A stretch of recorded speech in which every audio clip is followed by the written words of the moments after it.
with Insectopia, and we are here looking at a brand new insect.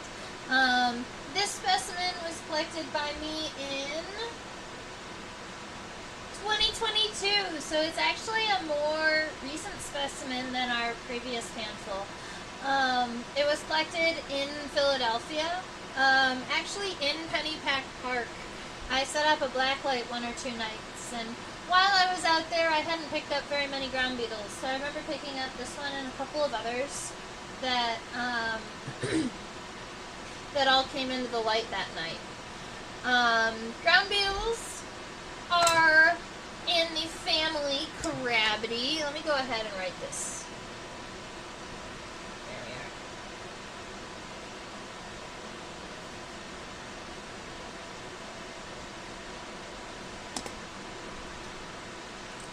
Ground beetles are in the family Carabidae.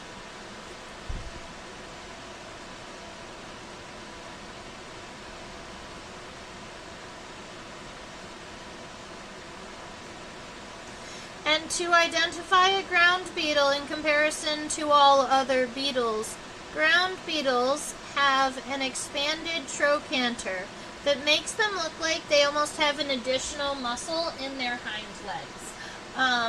It's not visible from the top, or it's not visible dorsally on the specimen, but it is visible on the underside. So I can go ahead and flip this beetle upside down so that I can show you that. But I also, before I flip it upside down and start messing with it, I want to get us a measurement.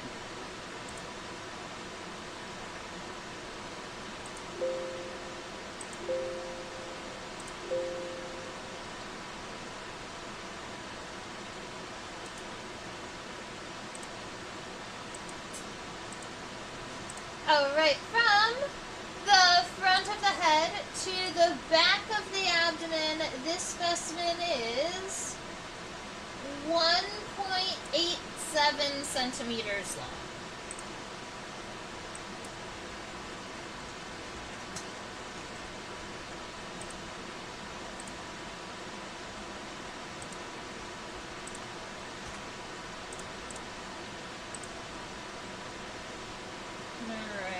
Make sure that, let's go ahead and flip this beetle upside down so that I can show you that crazy trochanter.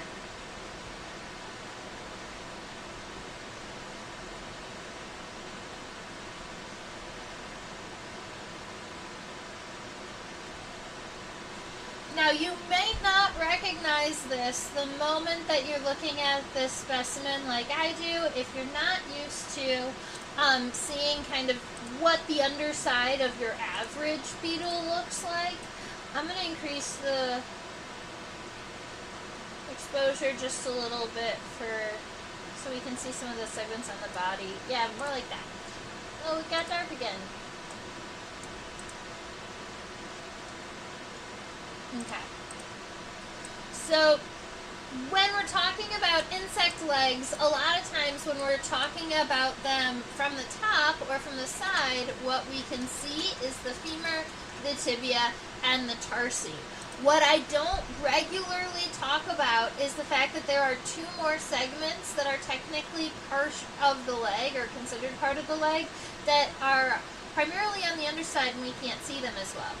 Those are the coxa, which is essentially the hip bone, and then the trochanter, which is generally an itty-bitty, teeny-tiny triangular segment. So if we look maybe on this middle leg right about here,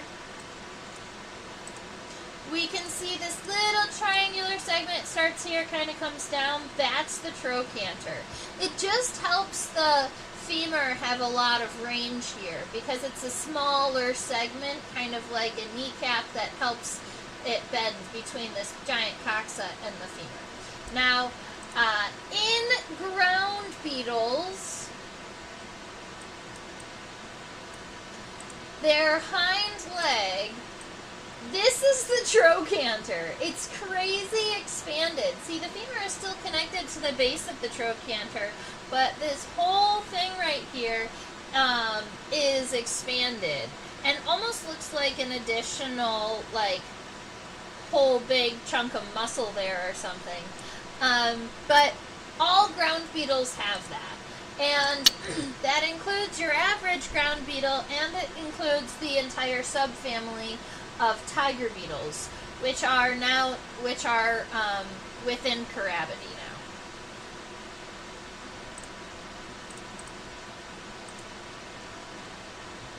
How do I make things?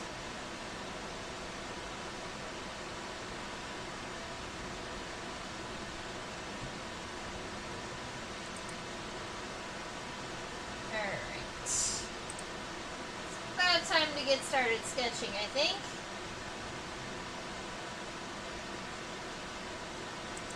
So camera catches up with me.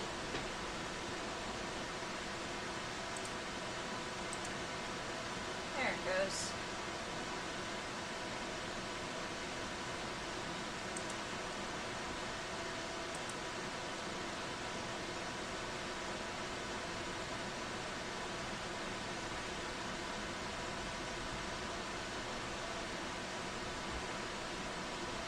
He was a male.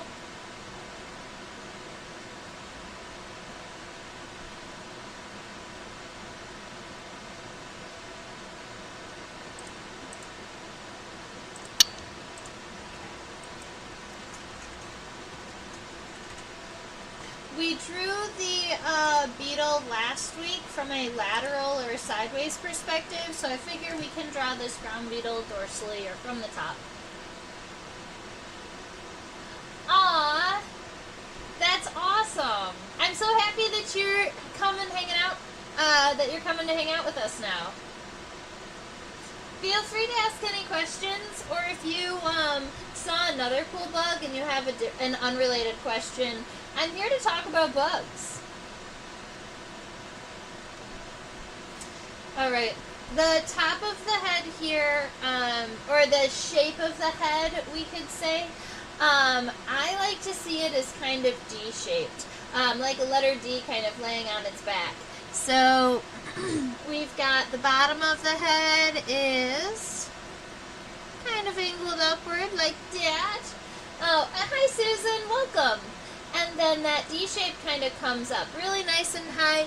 I am actually going to also leave that space that the mandibles would have taken up. Keep in mind this first sketch is just me getting some graphite on the paper. We are going to zoom in and add final details and things. So right now we're just getting kind of basic shapes that we can work with on the paper. So I'm thinking that's going to be a decent head here. It's probably going to want to come up and be more flat at the top, but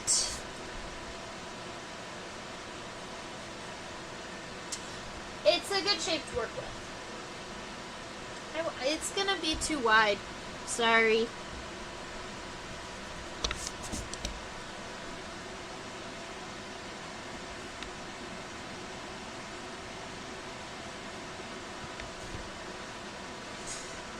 Alright.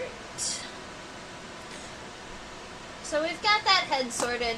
Now, one segment behind the head is called the pronotum.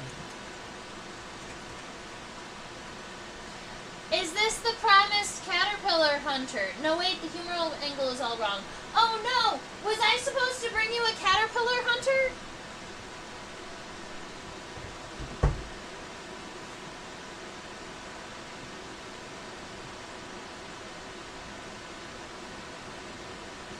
Bad news. My caterpillar hunter is in the car. I traveled with it recently and it hasn't made it into the office yet.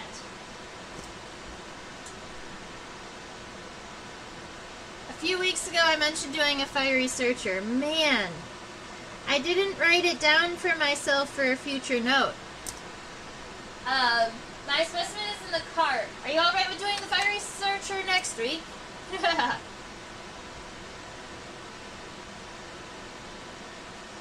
Oh, very good, Susan. Proud of you. Alright, so this next segment back from the head, which is also this really beautiful metallic green-red color, is the pronotum.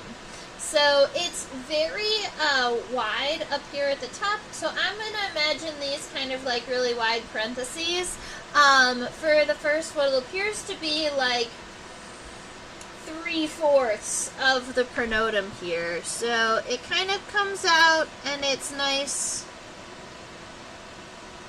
and convex and even on both sides. But then once you get to that point, these do go straight down and kind of create a little rectangular bottom for the pronotum here.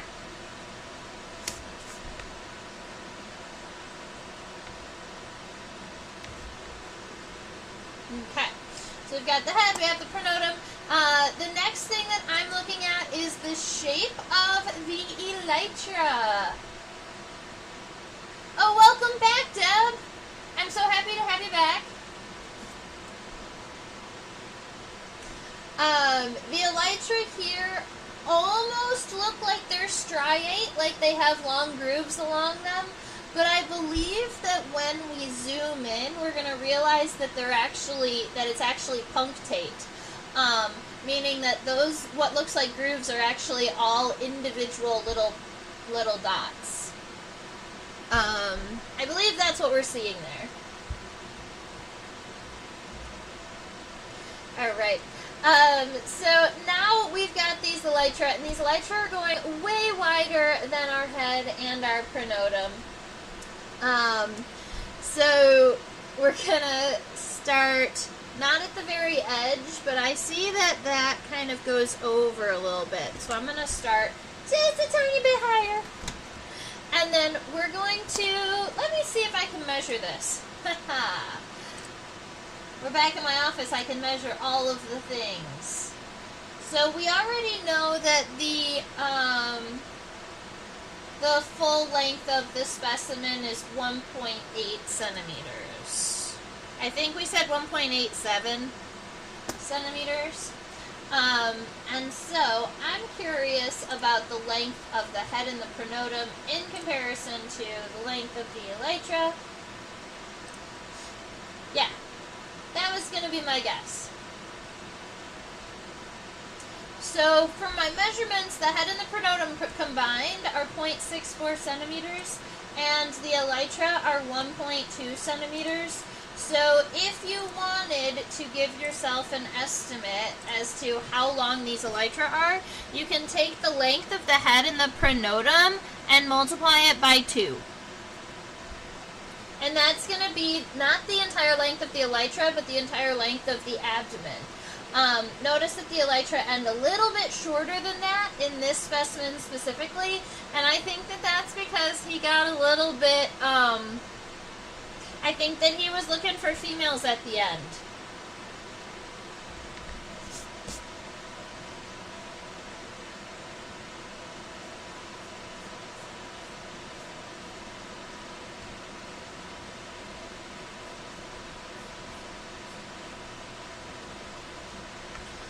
So my goal is just to give myself a nice approximation of the size of these elytra. I do want to make sure that I've got at least a median line down the center. That's going to help me with stuff later. And we know that this shape is actually going to be just a little bit shorter because this also includes the length of the abdomen. So if you want to kind of preemptively do that a little bit, you can cut this short to give yourself the reminder that yes, we are going past that. Now let's see, we've got our basic shapes all taken care of. I'm actually very happy with the way that the legs are positioned on this specimen. They seem pretty natural, and so I would be okay with just drawing the middle legs like they're kind of tucked, and then the hind legs like they're out in this in this specimen here. So we would do a front leg that kind of comes up and out like that, a middle leg, and then a hind leg. I like to get it on my paper just really lightly. Alright, let's see. I love these punctate lines. They look like stitching on leather. Yes.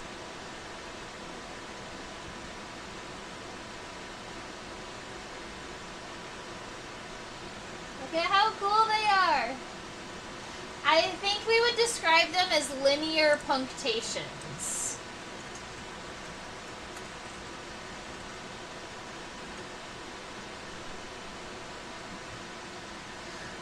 Susan would also like to know if he has his reproductive organs, if he has his reproductive parts sticking out, and that answer is yes. That's what that looks like. He's got those little spines to kind of help hold on. Sometimes insects stick them out when they're dying.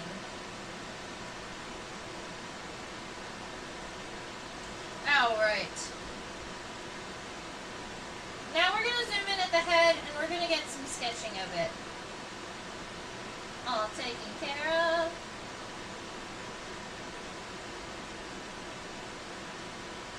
Look how cute it is though.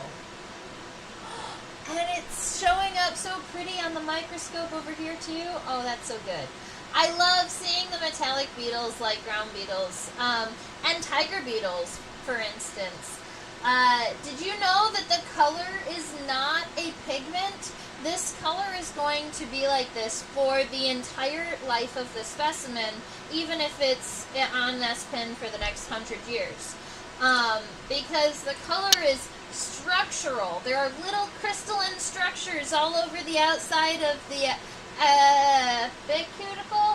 exocuticle of the insect, and they got these little crystalline structures, and so when the light bounces off, it's what makes them look all metallic and shimmery. And also why, if you're looking at it from different angles, it can look like slightly different colors. It's just because it's like the angle of the waves. Cool. Awesome. Little side story. I like to start with the compound eyes a little bit, and I'm noticing that the compound eyes are not right up directly against the back of the head here, so I'm going to move up just a little bit. And I want to do one more thing. I'm going to start from the back of the head, and I want to give those two little, what almost look like fence posts, those two vertical lines at the base of the head, because that is a little bit narrower than where the compound eyes are sitting, and I want to make sure I start with that. And then we've got that really shallow U shape in between them.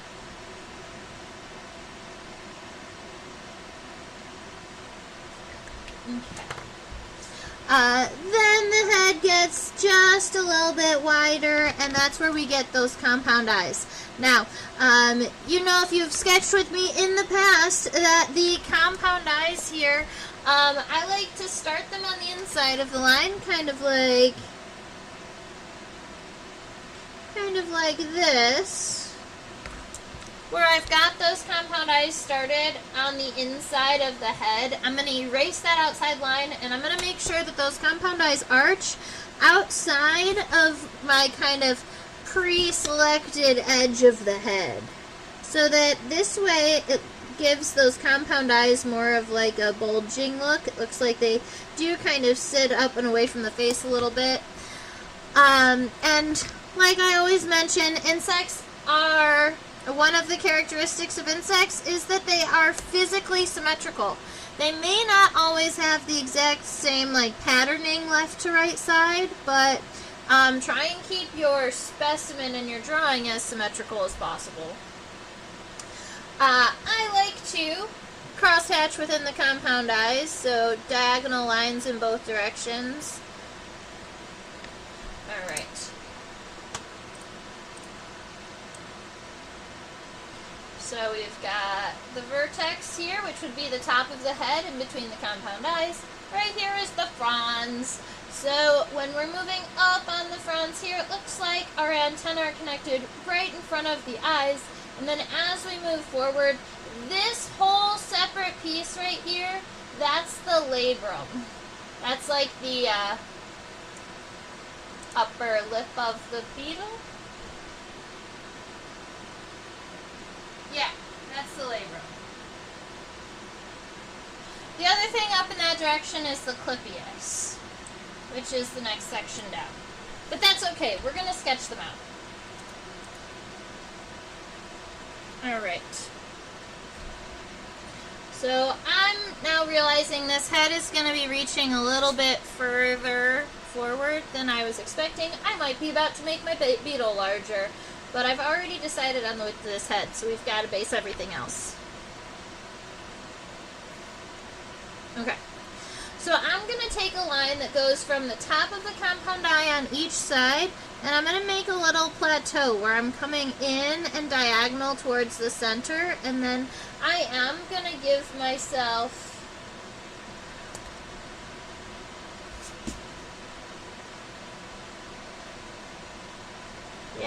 I kind of do want to give myself a flat line across, because what you're looking at is kind of this little ridge here, and this is where the antennae are connected. The antenna of this beetle here is what we consider filiform. The first segment is nice and rectangular, kind of like this.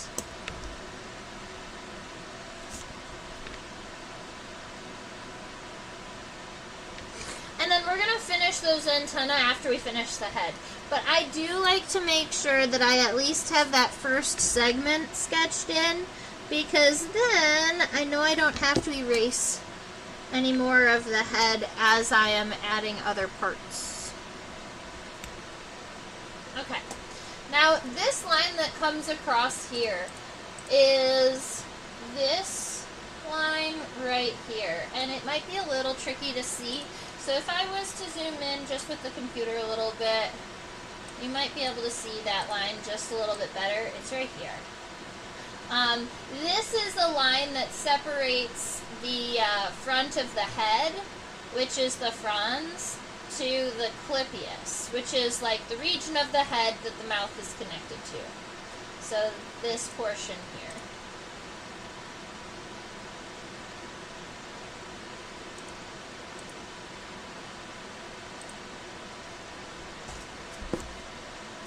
Alright, so if we're looking here, we just need to make sure that...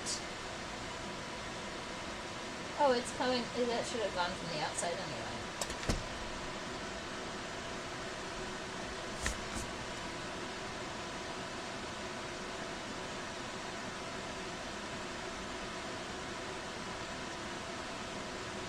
anyway. Okay.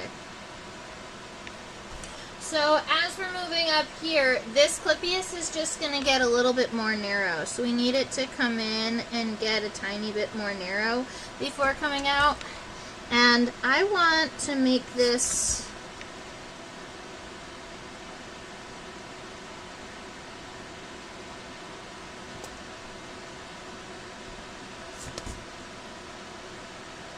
sorry guys, let me play with this for a second. I'm thinking it's going to look similar to this. Now, I wanted the antenna to look like it was coming off from the top here, but it is coming off of a little ledge. So if you wanted, it really should come out from the edge and not from the center.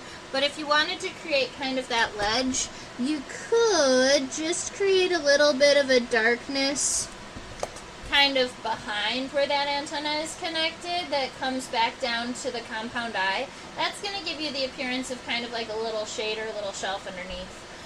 And then we've got the Clypeus here. I do want to change the focus so that we can see more of the mandibles and the mouth parts and stuff.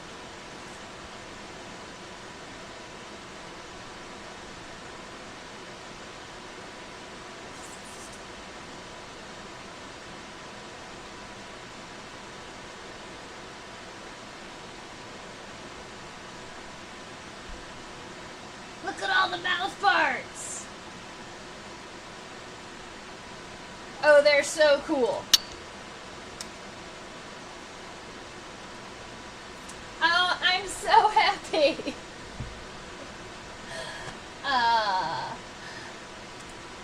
I make things. What flavor of ice cream is the real question?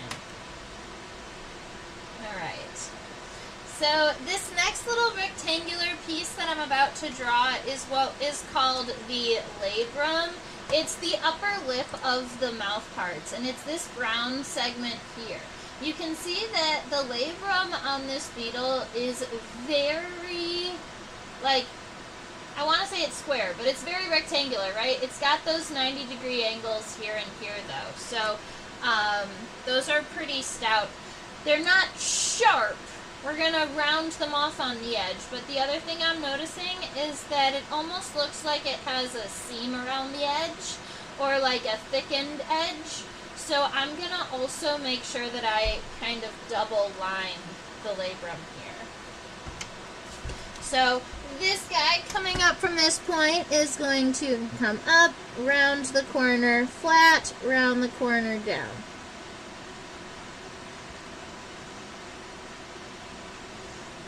And then from here, I also want to give that little border. The little labrum, the little upper lip. Cheesecake blizzard. That sounds fabulous.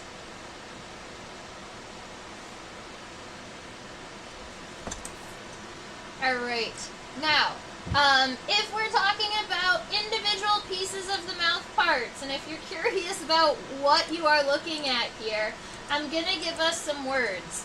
Obviously, we can see the mandibles. Those are the big, thick, pointy ones in the center, right? This is a predatory ground beetle. It's definitely crawling around and eating whatever insects it can find, and yes, those could be caterpillars, but this is not specifically the caterpillar hunter. Now, we have two pairs of palps. We have what we call maxillary palps, and we have labial palps. Now, the maxillary palps are generally longer, but they're also higher. The maxillary palps looking from the top come first, and then the labial palps would be underneath.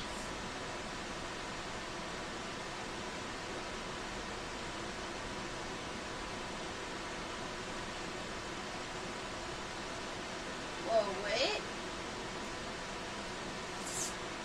Huh. What?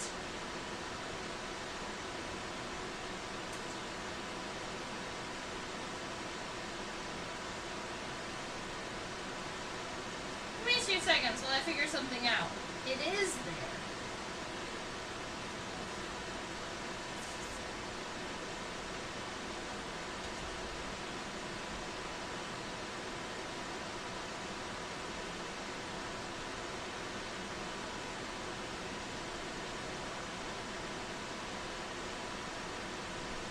Okay, cool.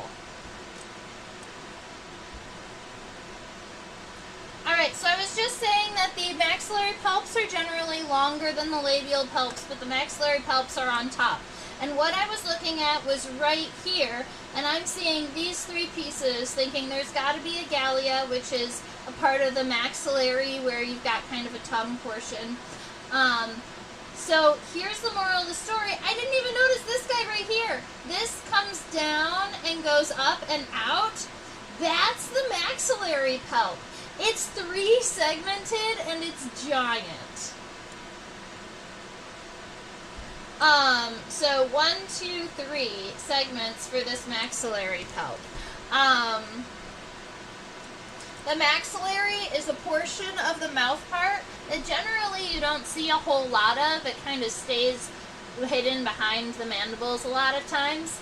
But you'll regularly see the palps, which I like to call mouth fingers, okay? So those are the maxillary mouth fingers. And they are kind of connected. If you're looking at where they are coming off of on the head, the mandibles are going to come off of right around here and go in an upward direction. Alright, so the mandibles come off right around here, and then the maxillary are going to come off outside of that. Now, I think I'm going to take my maxillary and move them forward like this, and see if I can make sure that the antenna and the and the palps and the legs don't all intermingle. That's the goal. So let's see. The segments on that maxillary palp are all fairly rectangular in size. 1, 2, and then the third one is about half of the length as the other 2, 3. Alright, so I've got maxillary palp. I think I am also going to draw the entirety of this head, so I'm going to do the left and the right sides. Sorry if it takes a little bit of extra time here today.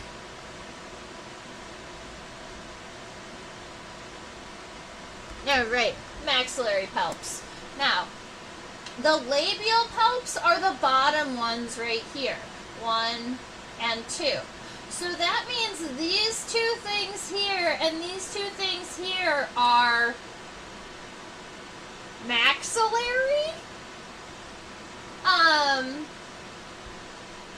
They're additional beetle mouth parts that I'm not exactly sure what their specific names would be. I do know that beetles have a gallia, but normally it's a singular gallia, and it comes out from underneath the mandible right about here, and it almost looks like a forked tongue a little bit. But I'm not sure about these crazy things happening. But we're going to draw them.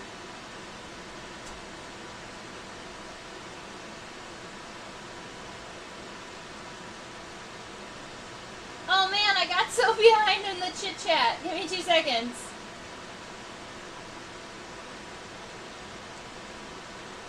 Susan, you got to see caterpillar mouthparts and spinnerets under a microscope. That's really cool.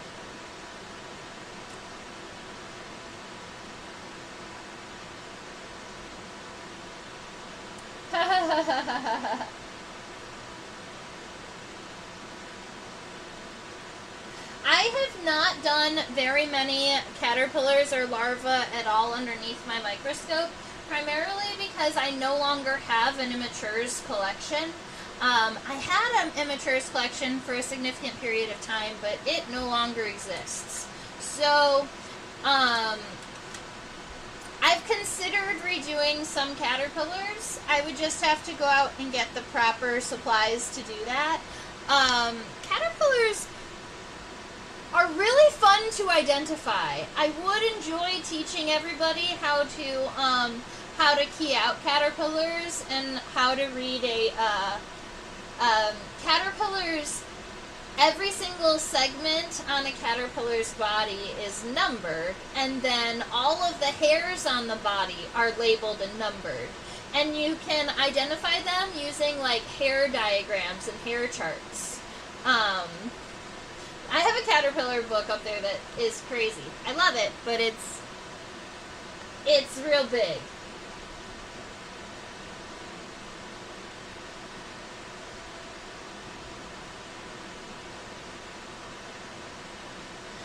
Yeah, Susan, that's what we were talking about. She said she just realized that there's too many pointy things in the mouth. Yes, exactly. We have 2 mandibles. We have 2 maxillary palps. We have 2 labial palps. And we have 4 unknown named, what you would like to call pointy things. And I guess I'm okay with that. Alright, so we've got these mandibles that I still have to draw. The mandibles kind of come up pretty straight until they get to right behind the edge of the labrum here. And then they do kind of cut in pretty strongly here. But once you get way up to the top, they're nice and rounded, and they've got those cute little sharp points at the tip. And then they come down. It doesn't look like there's too many dentations. It looks like they're pretty smooth on the inside along the way down. So that is what my mandibles are looking like so far. I have mandibles, I have the maxillary palps. I got distracted by talking about them and I wasn't drawing them, so I've got to draw them. We have what I want to call like the under mandibles. I don't know. What do we call these guys? Right here. I wonder if it's in the book. Is there a picture of a beetle head with all of its fancy mandibular parts? Please and thank you.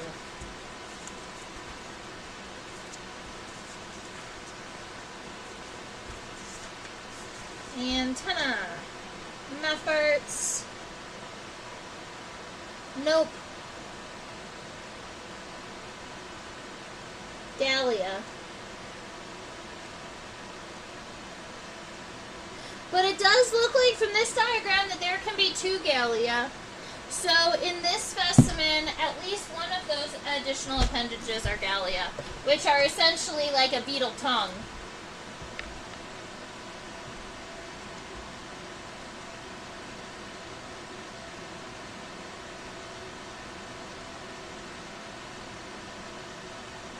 We've got the spiky ones, and then we have additional little itty bitty two-segmented guys that are kind of behind those.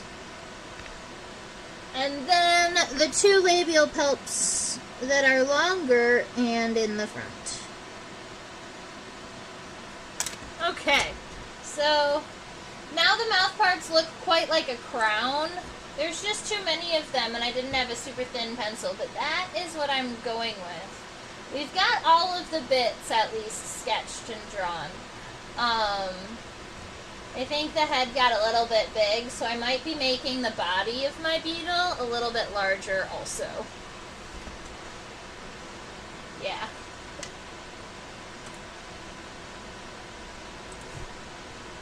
Alright, so we've got those mouth parts taken care of. I'm going to zoom back out so that we can see the entirety of it one more time. I want us to just look at the length of these antennae here. I think I want to wait until the very end to fully draw these antennae, but I just want to give you an idea. They are pretty long here. And these are what we call filiform antennae because they are in the form of a filament, or they are long and thin. Sometimes people will use the common name straight antenna.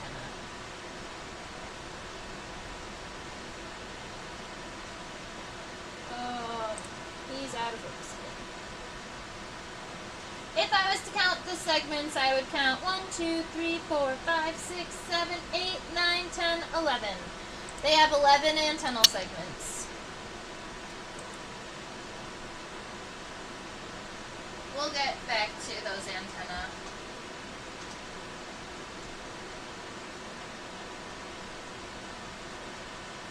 It's so shiny!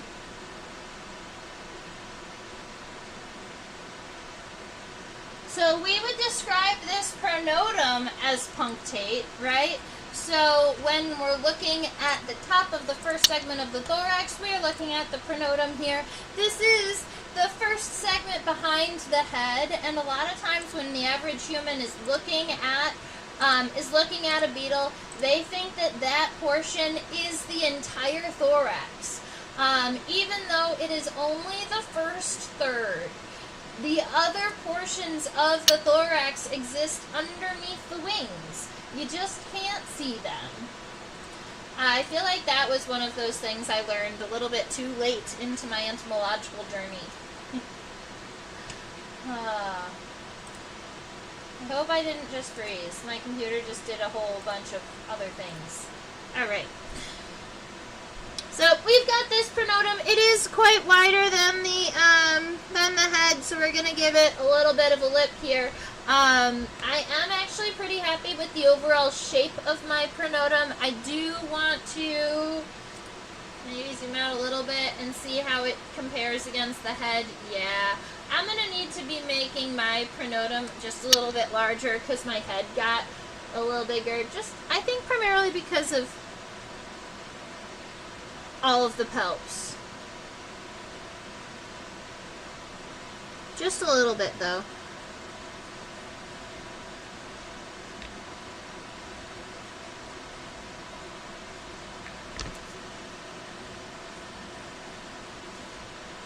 That's going to be about right.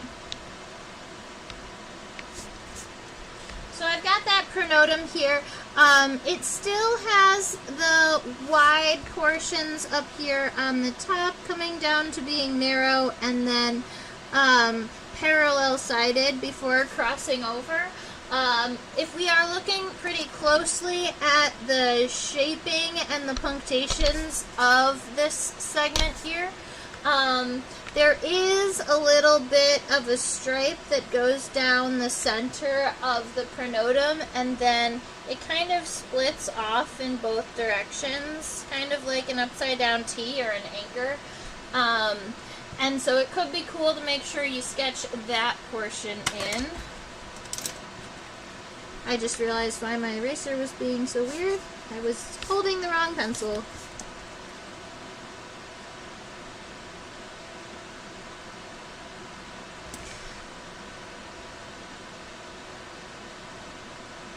I think that this portion got a little bit too narrow.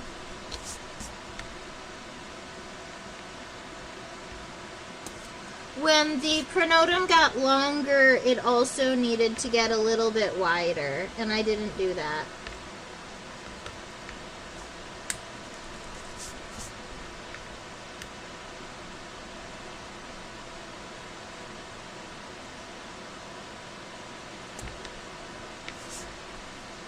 Awesome. So that's the pronotum there. I'm pretty happy with the shape and size of that now. My lines are all darkened in. I haven't gone over them with ink just yet, but I'll do that probably after session today. When we are moving backwards in the body here,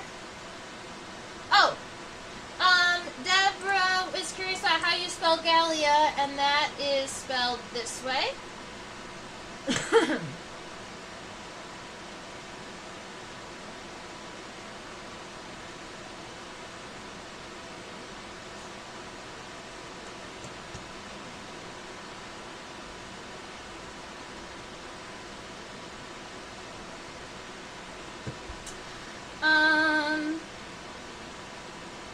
Why do the eyes...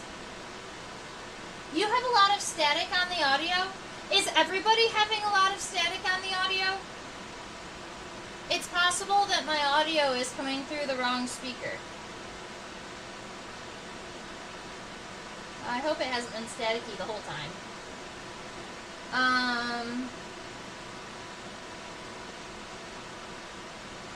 I've been meaning to go and check out the caterpillar lab. Okay, thank you, Susan. But I haven't been able to make it out there just yet. I said caterpillars are hard to preserve because they're soft-bodied. Yes. Caterpillars can't really be pinned like an insect can be. But there are ways to preserve them. And I've seen some really cool specimens. Back in the day, a long time ago, this isn't, I don't think it's common practice now, but back in the day, they would open up the back side of the caterpillar and kind of, essentially what it came down to is that they would gut the specimen or roll it out so that all of the gooey stuff on the inside came out. And then they would unroll it, and they'd use this little, like, air pump, and they would blow it back up. And then they would put this, like, very thin, kind of fragile-looking wire that was kind of popped out like this. They would slide it into the back of the caterpillar's body and let it like that, and the caterpillar's exoskeleton would dry. So that, in that way, you can have a specimen on a pin. You put the pin through like a piece of cork, and then you put the little metal wires into the cork. I've seen those specimens. I've never personally done that method. In the past, I have turned in an aquatic, some caterpillars in collections. But you need to do one of two things. You need to use CAD, which I honestly forget what it's short for, but I think kerosene is in it. You get this CAD liquid, and if you kill a caterpillar in it, the characteristics of the caterpillar don't shrink, and it pulls all of the the fatty and the muscle tissue out through the exoskeleton or something.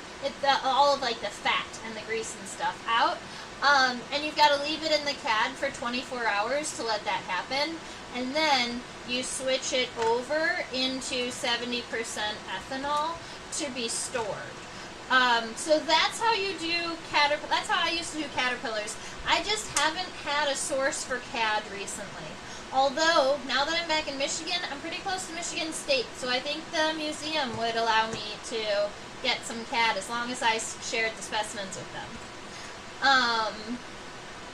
The other way, if you don't have CAD, you can boil the caterpillars. That's going to do the same thing, but you've got to boil them alive, and that makes me a little sad, which is why I haven't done it. And then after you do that, then you can put them into 70% ethanol. But however we would be drawing them in alcohol and not off of a pin. It's still doable.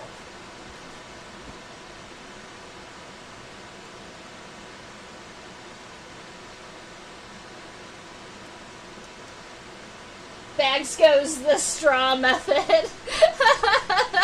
Yeah, you kind of blow them back up. You go, and then you have a full-size caterpillar again. All right. What I focused on here before it went a little bit blurry was the scutellum. The scutellum is this triangular segment in between the elytra. So if Terry was to go and point at it, it would be right about there. This little triangle. It's so tiny, itty bitty. So right here in the center, we just got one little bitty tiny triangle. Honestly, it's probably the smallest scutellum that we've drawn ever on live.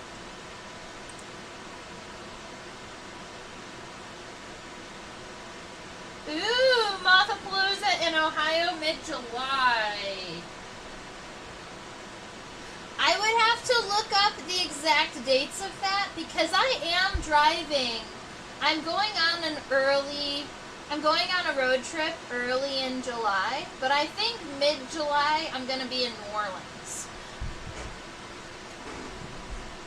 My bug collecting trip this year is going to be not as long as last year's, but it's still going to be fun. All right. Now, we have the head and the pronotum. Keep in mind that we wanted the elytra to be double the length of both of these combined. So now that we have this, I do want to just go through and say, oh my goodness, yep, I have made it a whole bunch larger. So I'm going to be making my beetle's abdomen expand almost an entire inch. That's like 3/4 of an inch larger. That's great. Okay, so we've got here, coming down. I'm just going to give myself a rounded abdomen to where I'm going.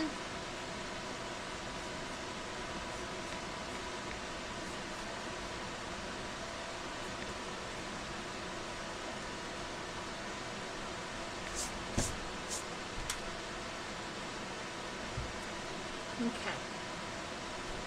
All right. So for the elytra here,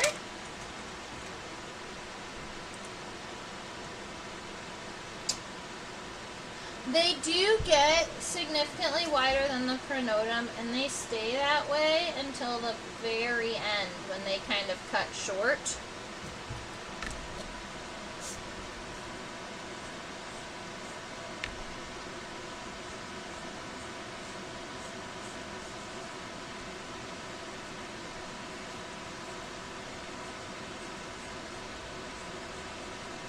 So I'm going to say they stay nice and wide until closer to the very end, and then I'm going to round them over because what we have is some remainder abdomen down here, past the elytra. I'm going to make them just a little bit more pointed than I originally had. I want to make sure they stay nice and round. And then, yeah, that's looking about good. Then we do want that big line in between the elytra because these wings can open, they can fly. They're not fabulous flyers, but they can do it. They're better at running.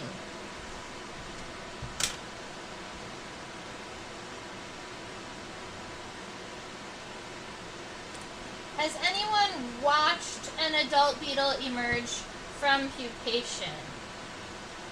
Do they expand their elytra the way most insects have to expand their membranous wings, or are the elytra already grown out? They have to expand their elytra just like a butterfly or a moth has to expand their wings. And if their pupal chamber gets collapsed before they pupate, their elytra can have permanent, like, dings. For instance, the reason I know is because I used to rear darkling beetles. And darkling beetles, to get them to fully pupate, you have to really, like, pack a little pupal cell for them and then make it so that they can't dig into it. It's nice and hard and solid. And they'll pupate within a little cell. And if the cell that you make isn't big enough for them, sometimes their wings don't kind of blow up enough, and then they'll end up with like a divot.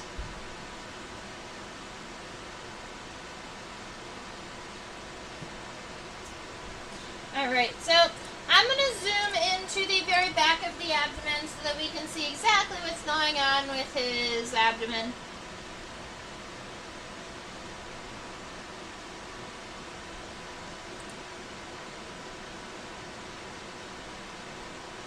I also think I'm going to increase the exposure just because I don't want to just see that reproductive region. I want to see what's happening right there after the elytra.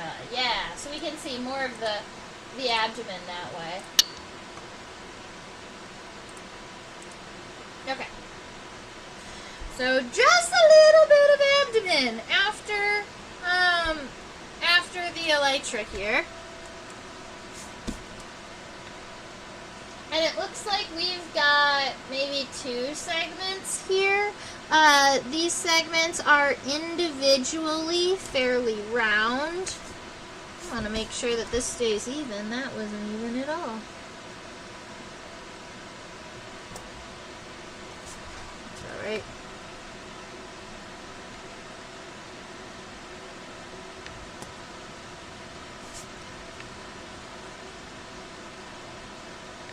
So we've got this first segment here that's kind of flat, rounded on either side. And then the next one is kind of nice and round here. We want to make sure that that abdomen does look like it's going to fit these elytra. So I guess it's got to be a little bit wider.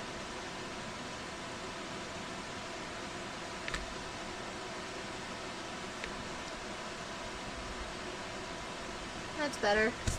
Alright, so that is what I'm working with. We've got a little kind of a plateau segment and then a rounded segment here at the end. Now, past that, we do have male reproductive organs. I can tell you that the male reproductive organ name that I know is the adiagus, but I couldn't point that out to you, just knowing that that is what we call the male reproductive in insects. It looks like this little flap, and then the 2 little hooks. Hook, hook. Cute.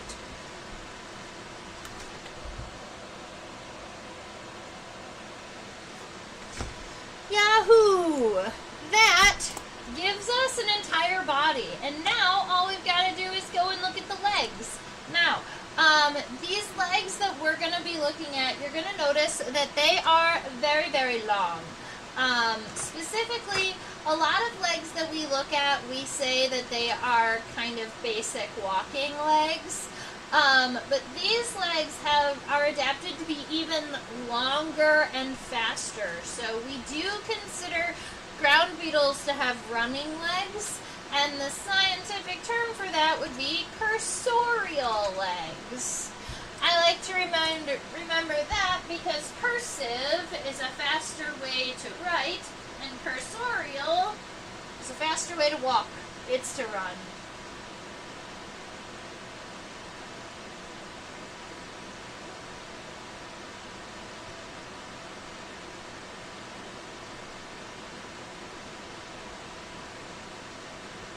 Now, I don't know what I was doing when I pinned up the front legs. They are a little bit wonky, but we're going to be able to draw them anyway. I'm going to fix the exposure here so that it's not all crazy-like, hopefully.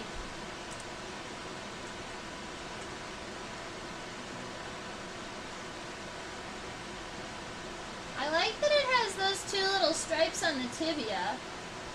I'm a little sad that the leg is not all at one. See if I can grab a shot where the leg is all in one plane.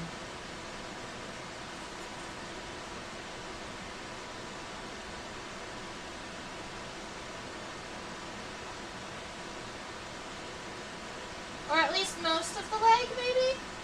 Plus, this is a really cool view of the tibial spines. Ha! Super cool. Is it called a ground beetle because it's better at running than flying? I mean, yes, it is better at running than flying.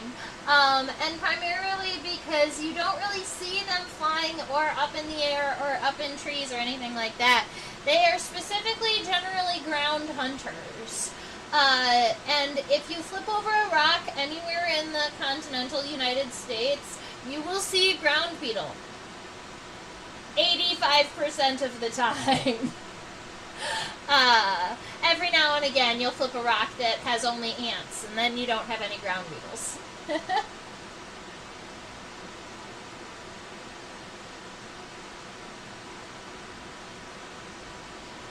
Courser is a name for a fast horse. Oh! Courser is runner. Cursorial. I like that. Where did I capture this beetle? I captured this beetle in 2022 at Pennypack Park in Philadelphia, Pennsylvania.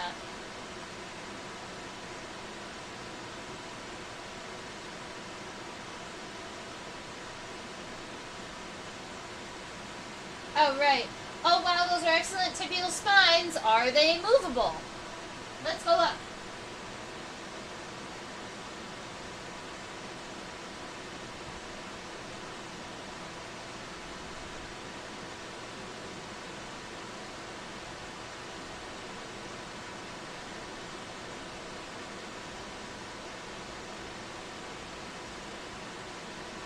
Cool.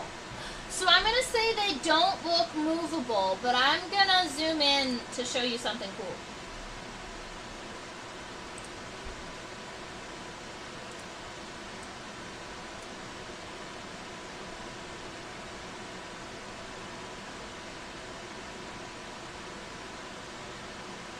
Look at how fun and fluffy it is. Okay, so here is something fabulous about these front legs. What you're looking at right here, this little concavity in the front leg, I've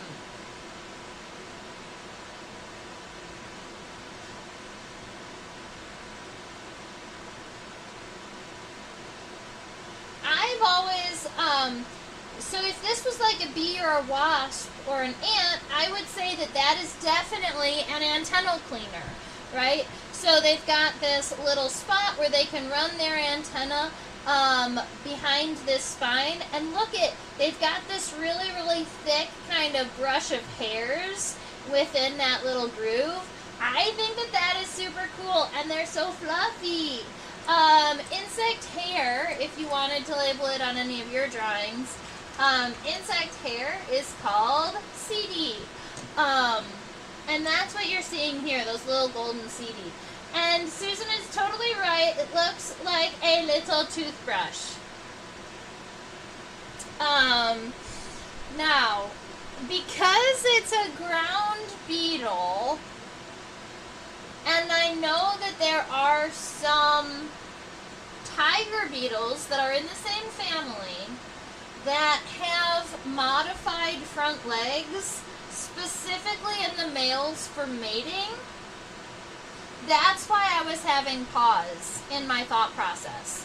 Because for this species or for this group, I'm not sure if this would be more likely used to clean their antenna or more likely used to, like, hold on to a female's legs. Or, like, hold on somehow.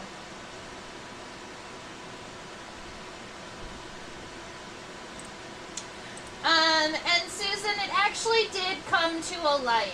So even though I could have found it under a log, actually, I mean, it's possible that I picked it up right up off of the ground, but it was at night when I was blacklighting.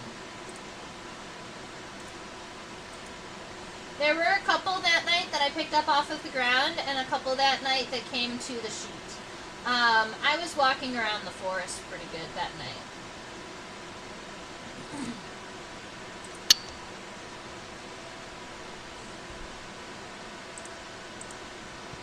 Oh, right. So that front leg is coming out right around here. Let me give you our leg words. Femur, tibia, tarsi, teresi, tarsus, darcy. We got it. We got it there.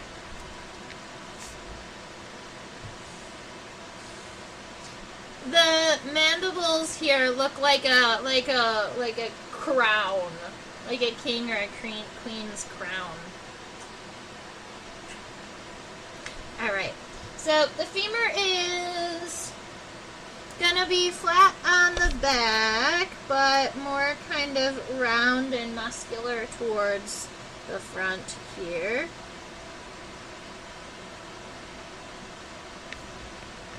And then when we've got the tibia moving forward, it looks like the tibia is going to come... you know what? This femur needs to be longer.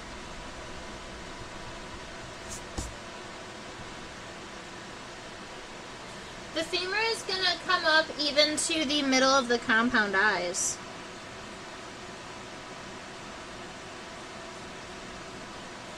So more like this.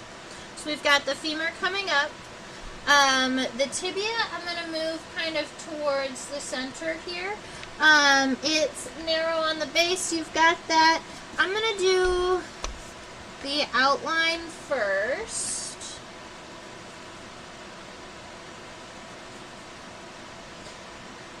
I want it longer.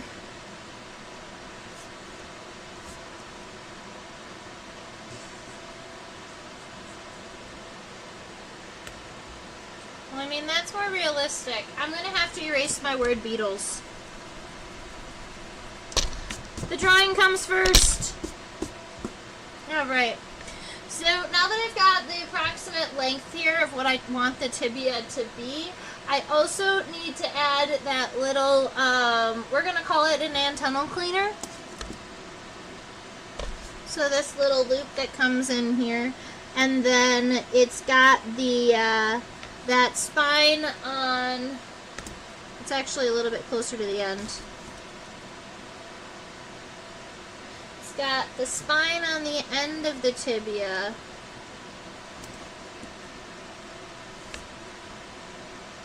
The antennal cleaner. And then the spine after that.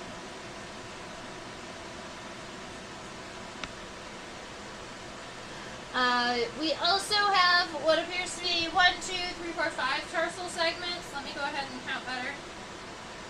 1, 2, 3, 4, 5. Yep. So we've got 5 tarsal segments. They're all kind of rectangular, and they all get smaller as they go. So one fairly long, second one is approximately half that length.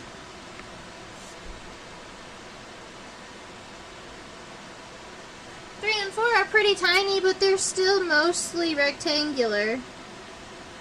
And then you've got the raindrop shape with the claws.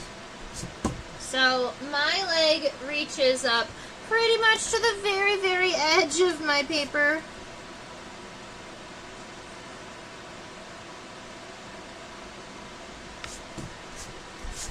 But that's alright. Let's go look at the middle leg. So this is femur, tibia, tarsi. All of these little toe segments together are the tarsi.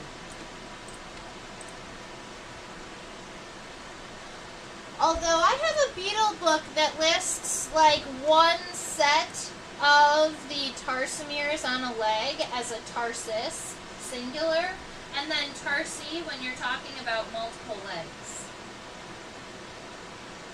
That's something I've been reading recently. So I wonder if that's just something that has changed or is something that they're just writing a little differently.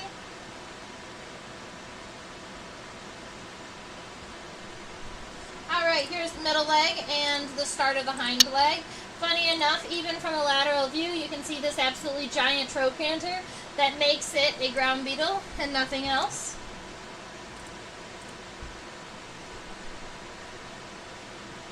Now, keep in mind I remember what we were doing.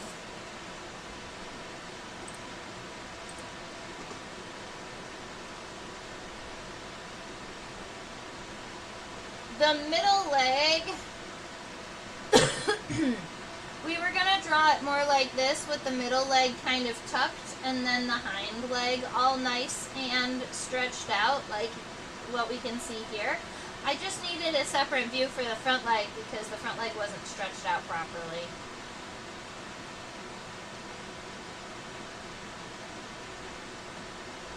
Okay. So for this femur here, we're going to be bringing it out right around, it looks like right around here, right above where the widest point of the elytra are. It is a pretty kind of a wider femur and then a narrower tibia.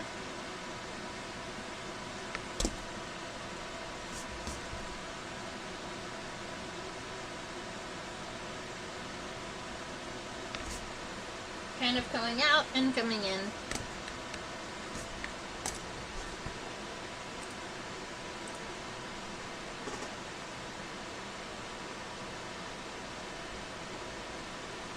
Now the hind leg is also going to have a spine on the tibia, but only one, not two, and there isn't a concavity on the hind leg like there is on the front leg.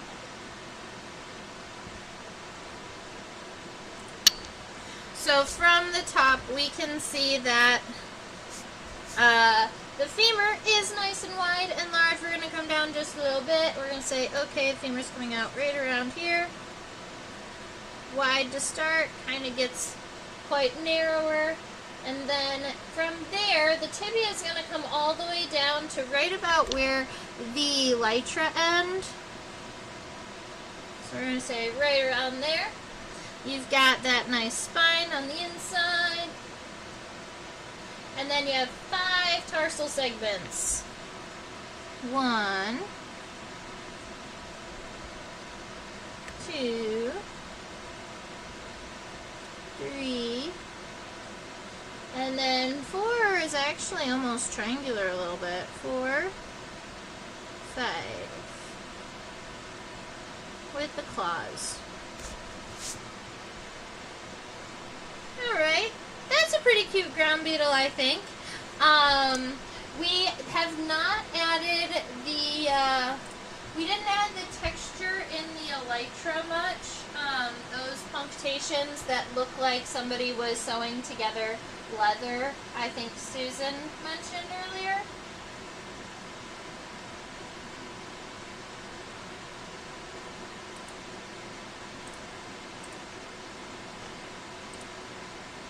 There we go. But if you did want to create that texture on your ground beetle, what you could do is start these lines very lightly and go down.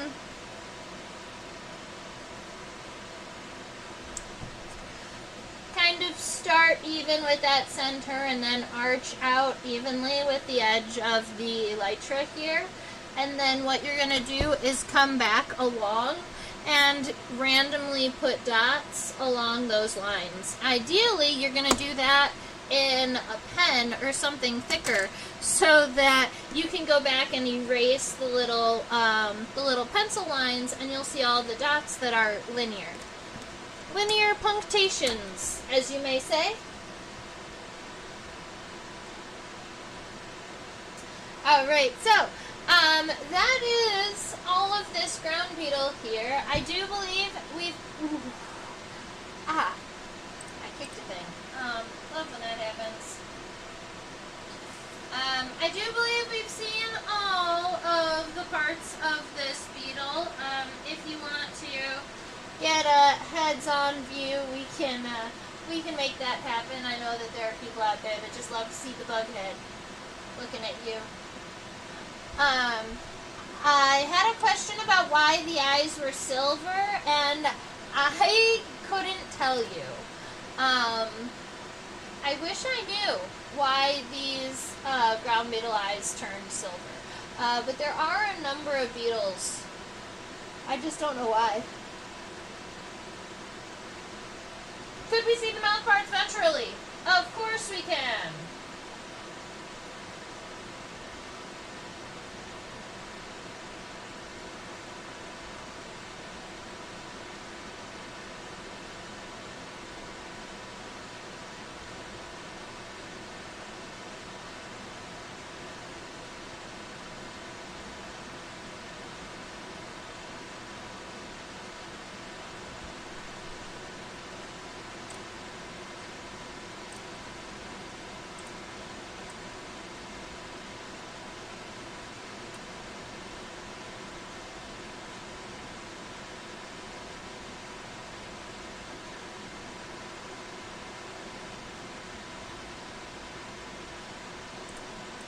So you remember how I said that normally when I envision the Gallia, it looks like a split tongue or like a square with like two pieces coming off of it? When I picture a Gallia, I think of that. That part right there looks like a Gallia to me.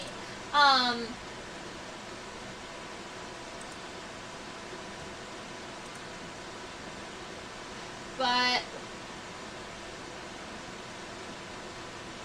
these little palps that are coming off of the base of the mandibles here, the base of the mouth parts here, these are labial palps. So this is the labium, or the bottom jaw.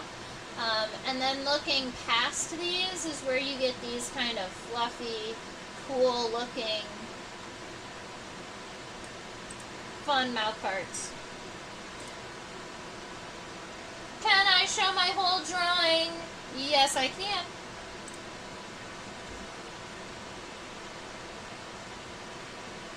I can try really hard. There we go. It fits. This is what my beetle looks like. The mouth parts got really crazy. I think what would have helped is like zooming my mind out a little bit and making sure that I was staying within the scale. When we zoomed in so far with those mouth parts, and I'm seeing all the really cool bits, I just ended up drawing them a little bit bigger. We've got legs, the pronotum, all the way down to those cute little tarsal segments at the end. So that's what my drawing looks like.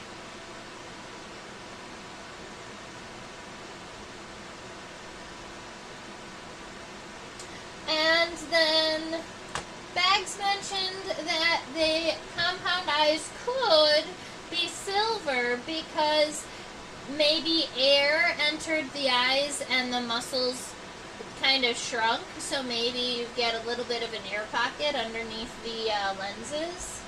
I mean, It sounds realistic, Bags. And I would have to look it up to learn more, but I'm okay with that thought process. Makes sense to me. And then, no one asked for it, but I kind of wanted to see what the reproductive parts looked like from the bottom.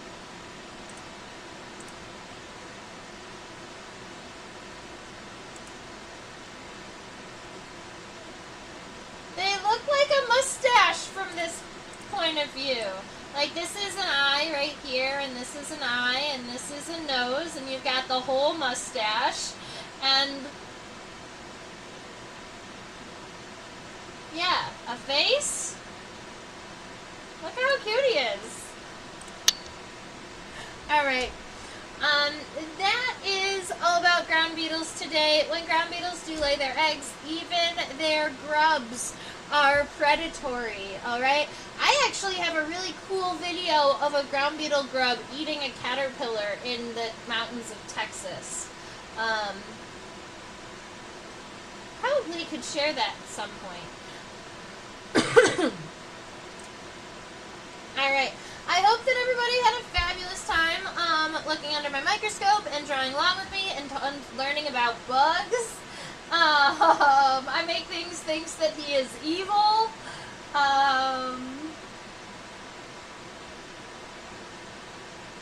Very cool, very cool.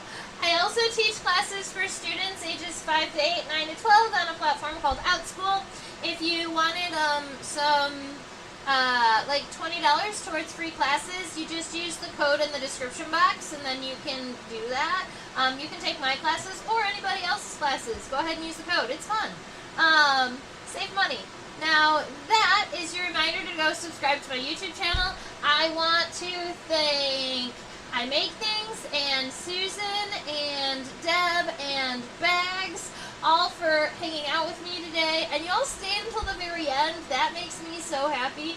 And you were all very entertaining with your comments and things. And so that's what keeps these live streams alive and happening. And I really, really appreciate it. Over there is just a QR code directly to my PayPal. There's also a link in the description box. If you wanted to drop a couple of dollars, you were really enjoying the class, and you wanted to donate, you can always feel free to do that. And then this is my email address, trisha@theinsectopia.com, and I do believe a couple of you have already received your book.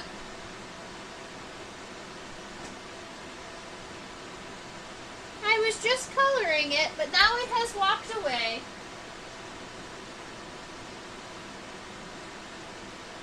I was going to show you my book, but I made a coloring book out of illustrations that were done during these YouTube channels and during some of my classes and things. And all of the ones that were done during the YouTube channels have little QR codes that link you back to the YouTube video of me making the drawing. It's fabulous because you can color the insects and learn about them all at the same time.